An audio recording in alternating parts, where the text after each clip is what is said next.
Viewers, Bharat में होने जा रहे वर्ल्ड कप के शेड्यूल में एक मरतबा फिर से तब्दीली का इम्कान जाहिर किया जा रहा है। तफसीलात के मुताबिक आईसीसी क्रिकेट वर्ल्ड कप 2023 का शेड्यूल आईसीसी और भारतीय क्रिकेट बोर्ड के लिए दर्द सर बन चुका है।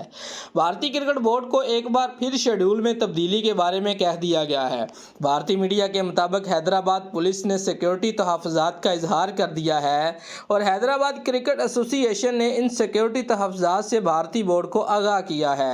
वाज़ेह रहे कि आईसीसी क्रिकेट वर्ल्ड कप का शेड्यूल पहले ही तब्दील किया जा चुका है। पाकिस्तान के 3 मैचेस समेत 9 मैचेस के शेड्यूल में तब्दीली हुई है। अब एक मरतबा फिर शेड्यूल में तब्दीली के इम्कानात पैदा हो गए हैं। हैदराबाद क्रिकेट एसोसिएशन ने लगातार 2 दिन मैचेस के इनकाद पर तहफ़्फ़ुज़ात का इजहार किया है।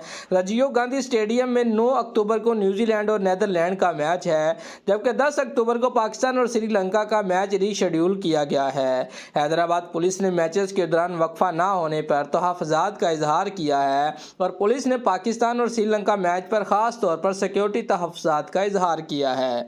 पाकिस्तान श्रीलंका का मैच पहले ही शेड्यूल के मुताबिक 12 अक्टूबर को हैदराबाद में होना था, क्योंकि पाकिस्तान और भारत का मैच अहमदाबाद में अब 14 अक्टूबर को होना है, जो पहले 15 अक्टूबर को था। और पाक भारत मैच नवरात्रि त्यौहार की वजह से एक रोज़ पहले किया गया था। लॉजिस्टिक मसाइल की वजह से पाकिस्तान श्रीलंका का मैच फिर से 2 रोज़ पहले किया गया था। पाकिस्तान इंग्लैंड का मैच भी काली पूजा की वजह से कोलकाता में 12 नवंबर की बजाय 11 नवंबर को किया जा चुका है।